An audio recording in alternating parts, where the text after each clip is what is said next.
Hey, Herd, we are Sisterhood of the Travel and Bantha. We are your hosts, Krystal and Denise, and we are coming with special support from Council Member Mark Collier. We are broadcasting from a galaxy far, far away.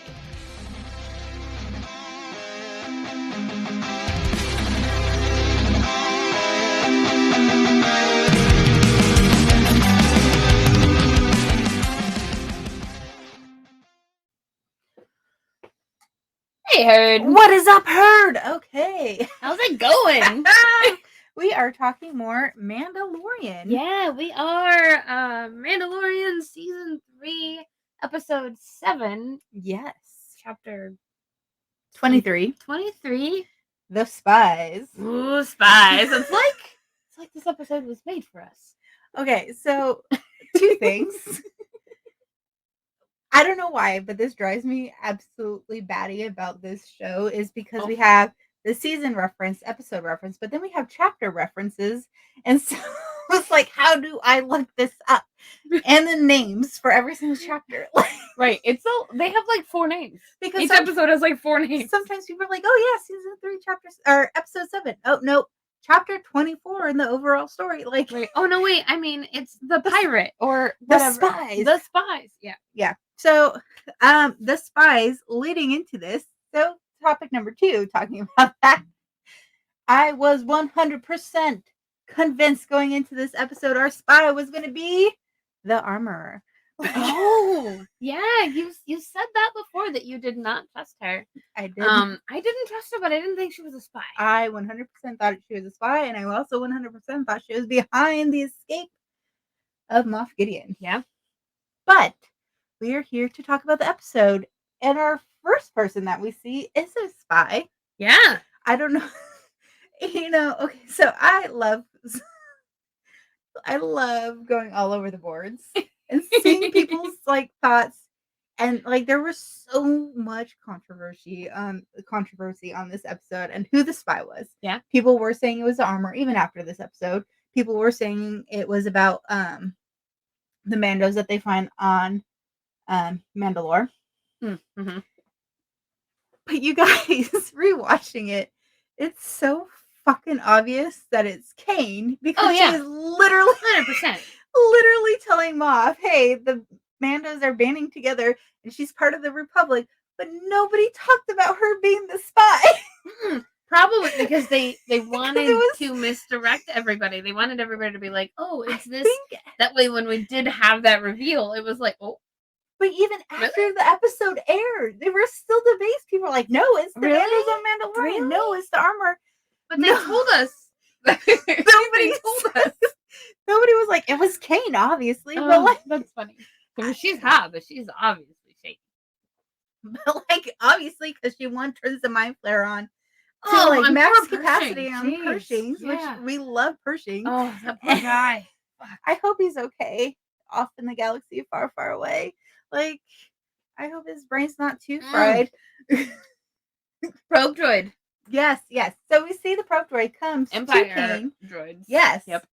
Comes to Kane, and that's how she communicates to Moff. Through the probe droid. So obviously the Empire is and we know those are strictly Empire droids. Like, they're not something that the good guys use. So the Empire is there in the background, fucking still doing their thing. Yep. Scattered across the galaxy. Mm-hmm. And not gone, not eradicated, not stopped. And Kane being a spy.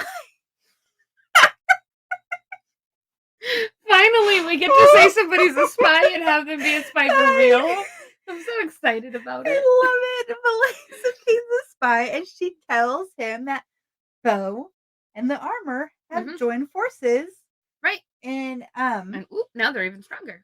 And why would you tell them that unless you're a spy? I was just about to say, how did she find out? But she was in the room when Teva was there and talked about, because she was the one that said Navarro was not part of the alliance. Okay. So she overheard them talking about the Mandalorians. And she was all for just like letting them suffer to. And she was on the get them to join. So she is 100% the spy, you guys. Definitely. We all know that now because it's been like 2 months since the show came out. But okay, we love Kane. Also, Kane is such a badass, and we all love a good baddie. Yes, she's a badass, and she's awesome. She's not bad to look at either.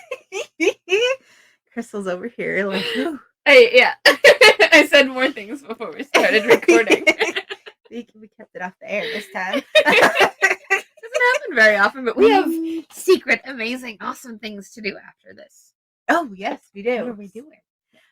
So okay. After she reports to Moff, we kind of get to see what Moff is doing. Yeah, and he has a base. Yeah, like where the fuck is his base? And the coolest part, he has tanks. Yeah, but what are in these tanks? Anzellans? I don't know why I just said that. I'm just saying Anzellans. Those are on tomorrow.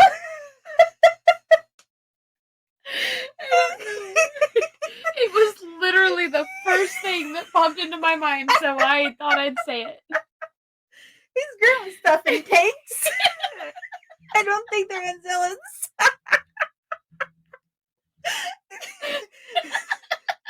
Probably not Anzellans. I think the tanks would be way too big for the Anzellans. Yeah, that was he works them. They have these tiny controls inside. They're like sitting kind of like Grogu in his Grogu Cup costume. Grogu Cup costume. His pod. You mean his pod? His IG costume is his Grogu Cup costume. Like RoboCop? Grogu Cup. Oh, okay. I've only seen RoboCop once. Oh, okay. And it was the new one. Well, still, he's in the middle shit. Oh, come on. Somebody out there gets it. I get it. Okay. Very little. Yeah, so secret base. Yes. Secret Empire leaders meeting. Secret Empire leaders meeting. I want that t-shirt. I went to the Secret Empire leaders meeting and all I got was this lousy t-shirt. Oh my god, you guys. Shirt coming soon. Just hold on. Oh, Hold on. It'll be out. But like, so we have, but in the Secret Empire's leaders meeting, we get a name drop. Okay, Thrawn. I lost my shit. Oh my god, I love God. And everybody feels the way we do. Everybody wants him to come back, right? Everybody loves his character. One of those iconic villains that I don't think there's a person out there that dislikes him. He's just so good. He's so smart. Good at being bad. He's so good at being bad. Yep. And he's just so smart. And it makes him a really formidable enemy. I'm saying, yeah, the intelligence behind everything he does, like that just, I think that almost makes it a little bit more scarier and menacing because he is so like thoughtful. He's very calm and collected all the time. He doesn't fly off the handle and scream and yell. And that's kind of freaky. Right, Kylo. And that's kind of freaky, right? Like, you know what to do with somebody when they're throwing a temper tantrum, but when they are like just calmly and coldly and collective, like slitting your throat, like, what do you do? You just like stand there and pee your pants. Right. Yeah. Exactly. But yeah, so I did find it very interesting. So we have this name drop of Thrawn. People obviously know who Thrawn is because he was in the Rebels. He was part of the Empire, a big part of the Empire. But everybody in this meeting was doubting that he was actually returning because only one council member has seen him. And hold on, I lost my place. Wow, we're way up here. Yeah, we're okay, thanks. But only one person's seen him, and only one person brings him up. And so everybody is doubting if Thrawn is actually returning. Right. Which makes you wonder, like, what has he been doing? Because the last we hear about him, especially in the movies and the shows, was in Rebels. Between Rebels and now, it's been like 9+ years. Oh, shit, that's a long time. It's the whole original trilogy. Okay. So the original trilogy so where's he been? Like, yeah. Where's he been the last, like, decade? What is he doing? Are there any like books or anything that cover this yes, time? I think there are books. There's the Thrawn trilogy and the Thrawn Ascension. Oh, so there are some books. Of those are really the good. Heir of the Empire, which was name dropped in the Ahsoka trailer, which is also, I believe, an EU, like an extended. Yeah, I remember. I think collectively the world lost their shit when that. Yeah, the Heir to the Empire. We are ready. So there is stuff in the books. But a lot of people have read the books. So a lot of... I imagine we'll get to those with Bonnie's bookshelf. But so it'll be interesting to see, especially with Ahsoka coming out in August, what's going to happen. Like, it might very well just be like, Nova, go lay down. She just wants their attention so bad. Nova. But yeah, so it's interesting to see. But so there's doubt, and Moff is playing off of this to gain control over our secret Empire leaders. Yep. Secret Empire leaders meeting. Or Shadow Council. The Shadow Council. It's really called the Secret Empire leaders meeting now. I like that better. Yeah. But he's trying to take control. He is. Well, of course he is. I mean, why else would he bother to do all of this to escape? Like, he could have escaped and just, like, run off, lived his life.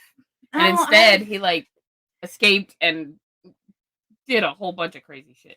Well, yeah, and seeing him here in this leadership meeting, he obviously is high up in the Empire, so he's not gonna. He is a badass. Like, he is not to be trifled with. He's a bad guy, but he's a badass.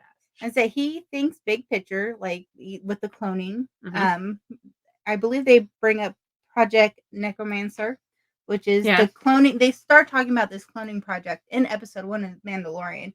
That is when they were trying to clone Grogu. That's why they had the bounty out for Grogu. Right. That's so this is like a long game story. Yeah. But then I forgot about that. That was a long time ago. So fun fact, is this tied to the sequels, the Project Necromancer? Is that what they're using to bring back Palpatine, who dies? Oh. And it's also tied to Pershing and his desire to clone. Right. And that would make sense because Palpatine keeps coming back. Which then, if you think about that here, learning that the Necromancer is tied to Pershing, is this why the New Republic would not let Pershing work on cloning stuff? Probably. Because he would have eventually figured out what they were doing. Because he was part of Moff's team. Yep. He would have figured it out and told somebody. It would have gotten out. Yeah. Yep. And they don't want to be interfered with. Obviously. So it's very interesting because then what if then Pershing got out and went back to Moff, and then he was like, here's all my new technology to now clone whatever it is you want to clone. So things are all starting to intertwine together, and it's very interesting to see. I was super excited because in the scenes we hear about our Patreon guards. Our Praetorian guards. Those things are amazing. So I want to be one. I was super excited that to wear hear such a cool costume. It was such a fun name drop, and it ties into The Last Jedi. Yep. We're starting to see everything. They are amazing. You want to talk about like people who know their shit. Yeah, and everything is starting to tie into the sequels. See, all you fanboys, they're not going to rewrite the sequels and cancel those out. They're going to keep them because every show is leading to the sequels. You've seen that, right, online? People are like, I have not. This is the first time I've heard that theory. Oh, no. Fanboys are always saying Disney's going to scrap the sequels. They're going to start over. Oh. No, they're not. Everything they have done on these shows is literally leading up to the sequels. Like, you don't think they'll make new ones, right? Like, maybe they're all leading up to it so that they can make... They're not going to scrap the sequels. They have Rey's movie that's coming out. They're too busy working on new projects, they're not going to go back and rewrite stuff. The new movie about Rey is 15 years after the sequel, building the new Jedi Order. Oh, so they're just going forward. Yeah, and then they're also going backwards. They're not going to scrap the sequels. Yeah. All these fanboys can stop fucking trying to think that their opinion matters. It doesn't. It's never going to happen. They're never going to scrap those movies. Okay. As much as you like to hate on them, they made Disney a shit ton of money. And they did. And it also brought in a whole new generation of fans for children. Because like my son, and we've talked about that before, like they continuously do that. Like there's always a thing that's made for the next generation, not for us. It's not, everything isn't for us. Everything isn't for you. It is. They're trying to bring in new fans. They want to keep this fandom going for as long as possible, and you're going to need a cater because they're a business. They're in the business of making money, and that's how they continue. Just cater to the people born in the 60s and 70s and 80s. No, eventually they're all going to die. Then we're all going to die, and the people under us need to have Star Wars. Newsflash: a lot of kids think that the original trilogy is boring. Right. Because it was. I know that. That's not their time. Because my son thinks they're boring. Yeah. And cheesy. Because they're not made for them. But he loves the sequels. They weren't even made for us. They were made for the people above us. We just like them. Anyways, I digress. And we are going to get That's fine. We don't need to rant about it anymore. I mean, we can. It's our podcast. Is your current post with the Empire bringing you down? Well, look no further. Request a transfer to the luxurious Scarif. We have sandy beaches, crystal blue waters, and perfect weather year-round. This is a perfect post to enjoy your service for the Empire. Scarif will truly blow your mind. We can, let's go back to Navarro. All right. Okay, back to Navarro. Yeah, so the Mandos, Bo brings her tribe back with her. Mm-hmm. We got Axe. Who is now just like, I love me some Axe. You are in good company. And I know that we can also speak for Bailey when we say that she is also part of this club. Yeah. Anyways, we are big fans around here. Yes. So they all come back to Navarro, now our new homeworld of the Mandalorians, since helping defeat the pirates, and Grief gave them their own space to start over. Basically, they have a home. Yeah. They have a home. That's important. But when Bo comes back, there's some tension. Yeah, a shit ton of tension between the two, like coverts, tribes. Right? Is it tribes? It is tribes. So we're gonna go backtrack to episode 5 where we said they were called coverts. They are now all called tribes. Yes, we were wrong. I think the place where they were hiding, they were called the covert. That place was the covert. Yeah.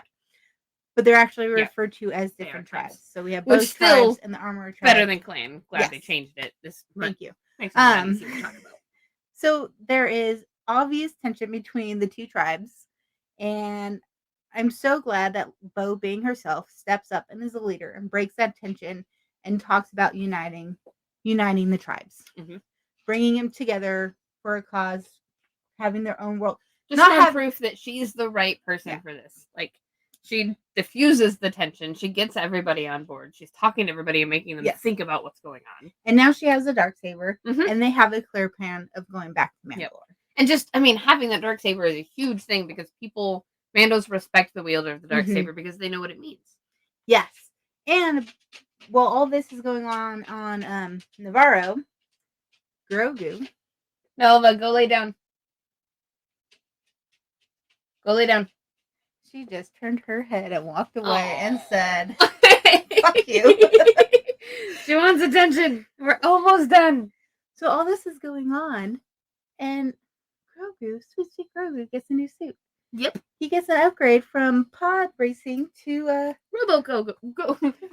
Robo Grogu. Grogu Cop. When I first saw the IG come out, I was like, oh, they got IG fixed, but then we never. That was another thing. Din went on this whole mission to find the fucking memory chip. Right, but I think when he figured out, like, oh, that's not going to happen, he was just like, I'll take these parts. So he had the parts, so they were available, right? Because he had been collecting. Had not found haven't found the memory part yet.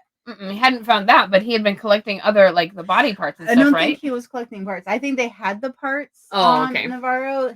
I thought they took ones that they couldn't build him with that, bring back IG without that, like, so they just circuit board. Okay, so the parts just stayed there and they just them.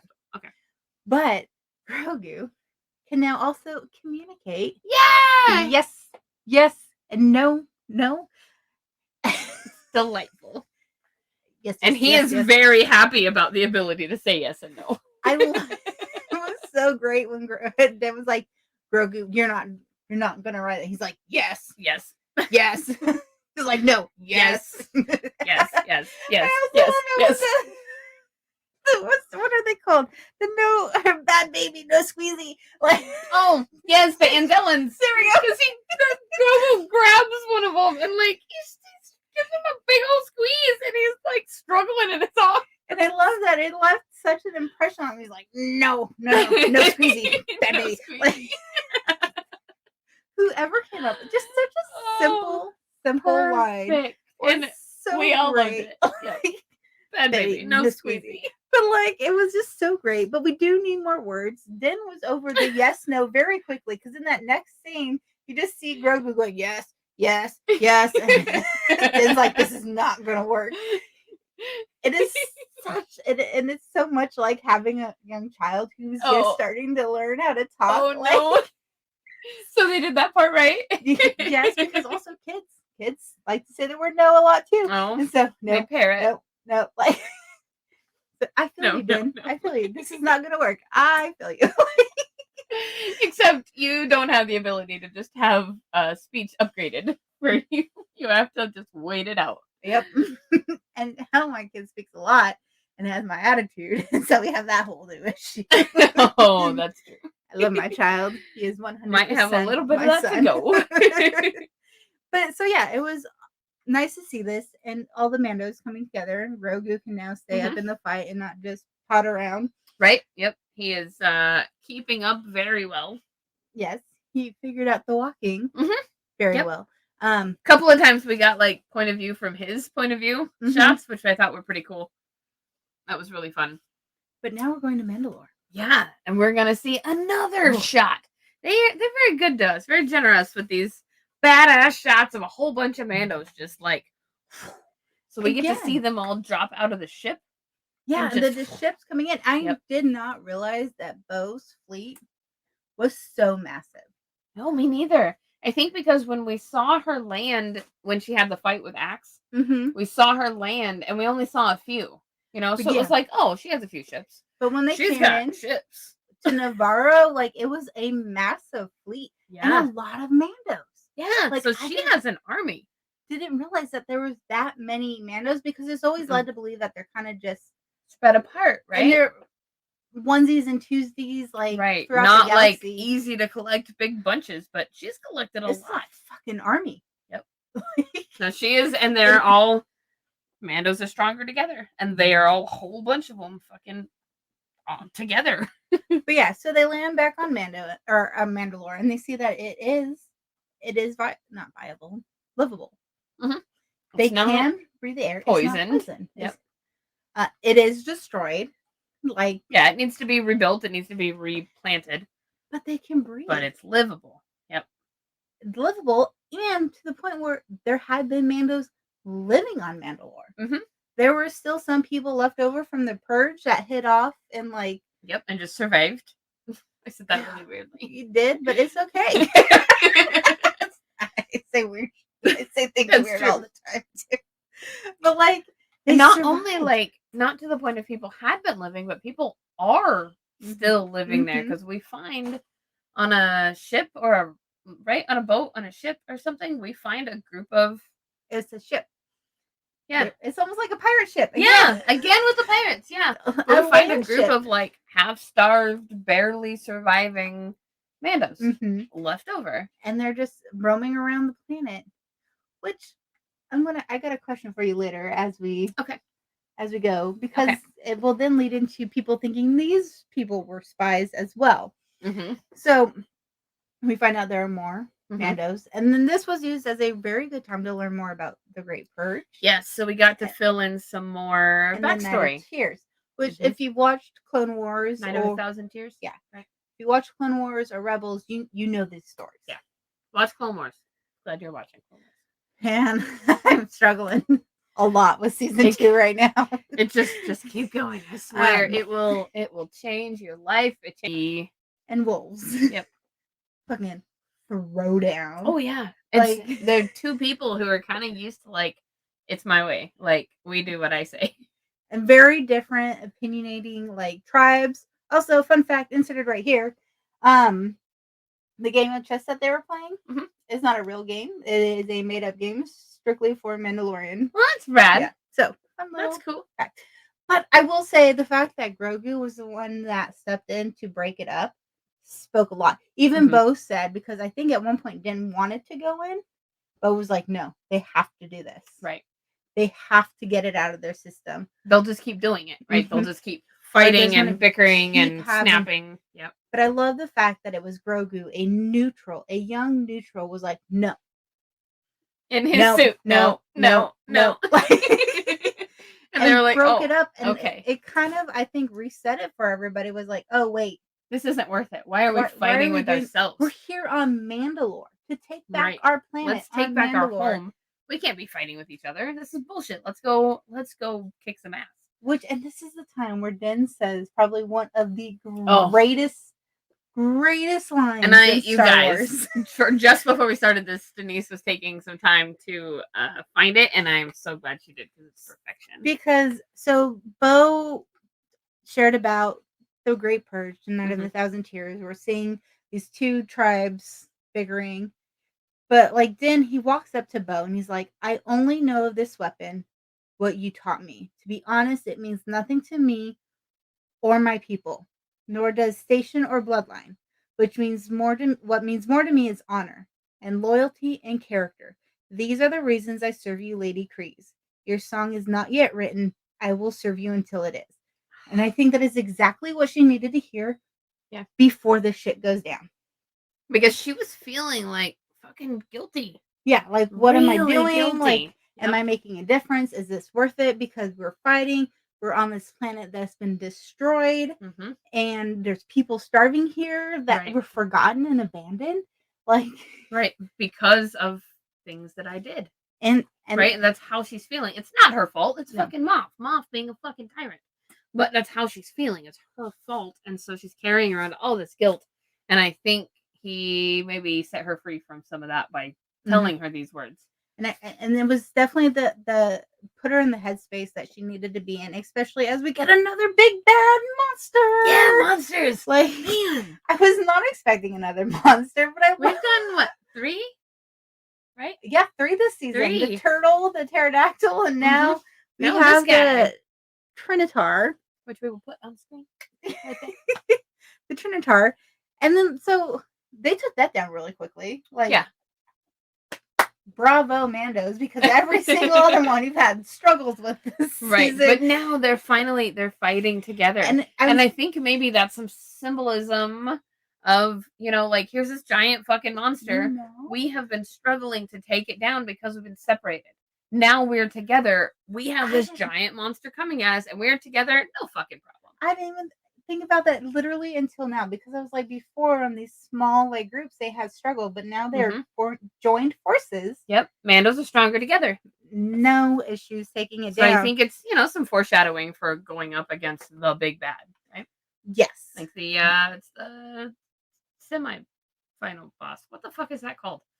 When it's the boss before the boss. Mini boss? Is that what it is? It's a mini boss before the final boss. Yeah. But like, so they defeat this rather quickly, and they go down towards the forge.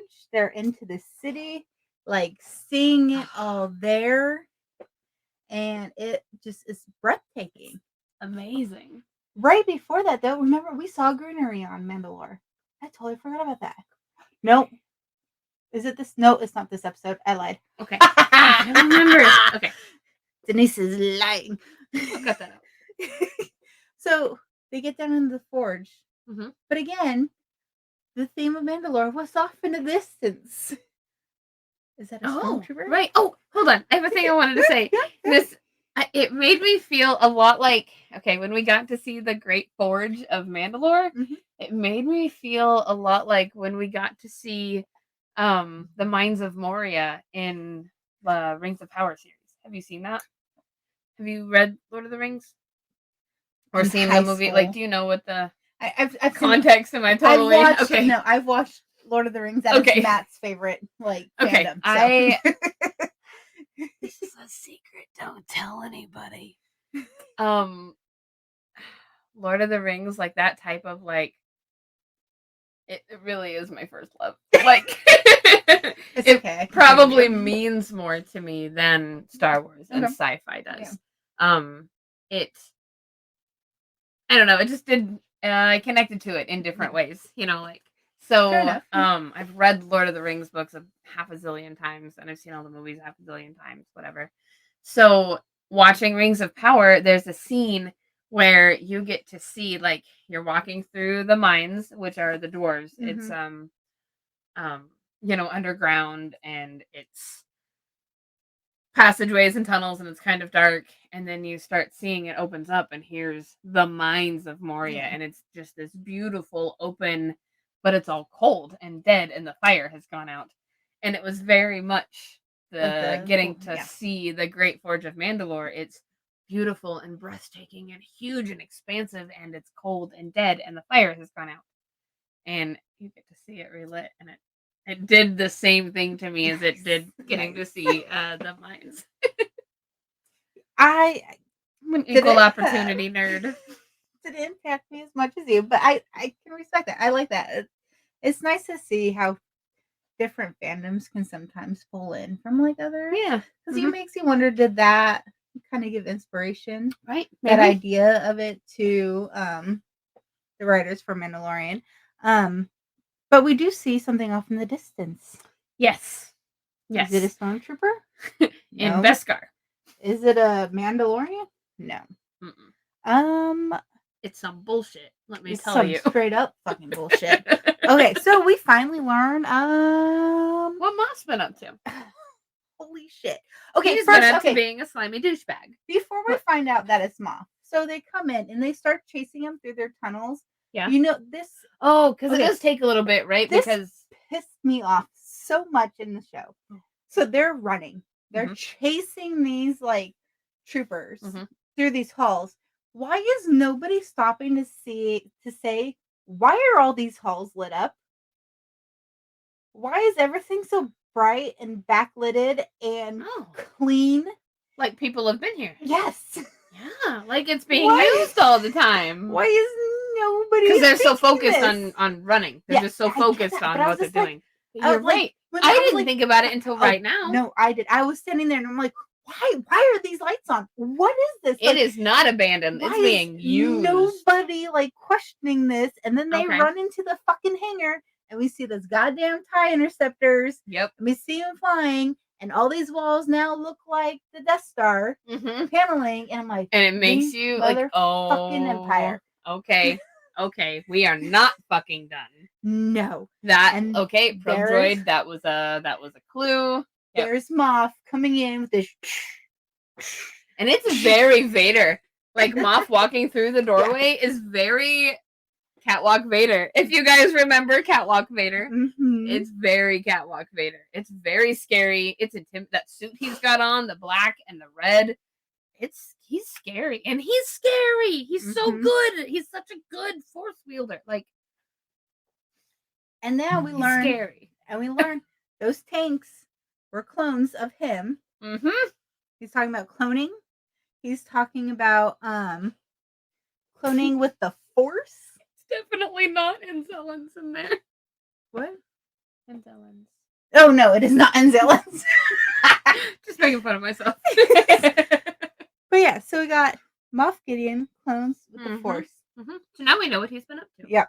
Could you imagine these fucking fighters with the Force? And they're all him? Which again he's leads to badass. Spoiler alert, cloning towards the sequels and Palpatine still having the Force after being cloned. Yep. It's all because he figured it out first. Yep. But man, these guys, so he's fighting them. We got the TIE interceptors. Fucking, he puts Bo again in her place. Yeah. Because up until now, we've seen Bo be badass over and over and over and over again. And she goes up against somebody who's better than her. And you can also see like the fear in her. And also not just the fear. What's the word that I'm looking for? She's kind of the trauma. Like, the trauma's coming back from losing to him the last time and losing her people and losing our planet. She has no confidence. Maybe her confidence is wavering because we see them retreat. She's lost before. So even Matt, because at this point they already captured Din because he shut the door and they capture Din. They take him off to the side. He explains to him what they're doing. He's like, I'm building a better army with the Force. So I was watching this with Matthew, and Matthew's like, why the fuck aren't they escaping? Why is she not using her Darksaber to cut out? Right? Because we needed to have the fight. Yeah. Because we needed to lead up to the fight. The fight, the only fight is between fucking Paz and the Patron. I said Patron. There's a picture of I said Patron.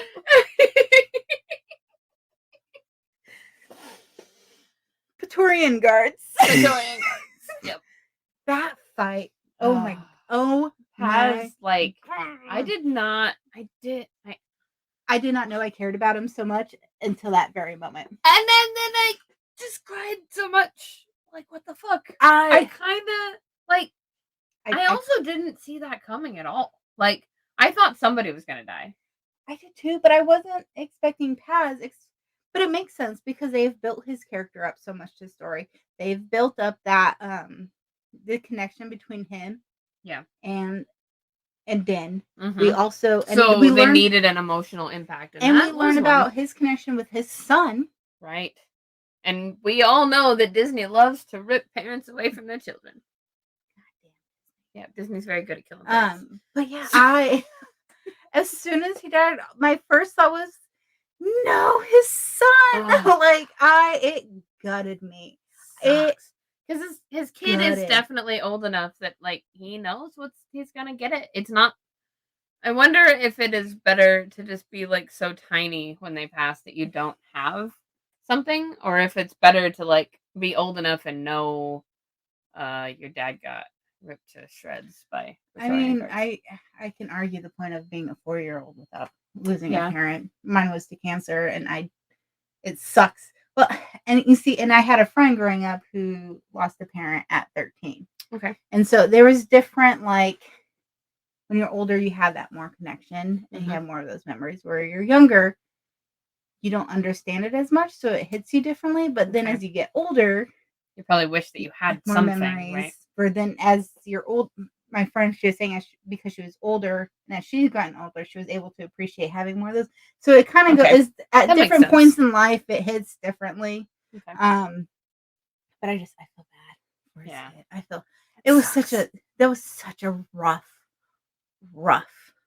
And to go from, I mean, it's kind of an interesting thing to go from his son almost being killed and not to Paz actually being killed. Yeah. It's just, yeah. But man, it's an interesting flip. This led to a huge cliffhanger for fucking the last episode. Yeah. Last episode. We have the Mandos retreating from the fight. We have Den has been captured. And Paz has died. And then there's still the Mandos. So all the Mandos who were on Mandalorian, right? They were taken up to the fleet. So now we have this fleet up in the they're sky. Up there with them. They're retreating from everything going on. So they're going with them, which means they're going to be fed and they're going to be fine. Well, yeah, but they're retreating. But then we have the TIE Interceptors going chasing them. So we have everybody literally at this point being chased away from the main fight.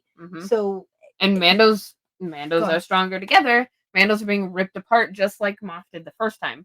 He's ripping their forces apart. Yeah. So that he can defeat them. So this was a very, I think, probably one of the best episodes in this season. And it leads into the last episode magnificently. And of course, for the last episode, we have Bailey, who's always a fucking delight to have on the show. Yes. She always has interesting points that we don't think about because she thinks about them from like a theater point of view. Yes. And so neither that's of us always really fun. have that background. So make sure that you are tuning in for next week's episode. Find us on Discord and Amazon and Spotify and join our Patreon. You can get our monthly Women of Star Wars episodes. Yes. And just check it out, follow us, have fun. Also, it's coming up very soon, but there's our next event is July 24th and 25th. June 24th and 25th? Which June 24th and 25th. Might come out after that. Will it?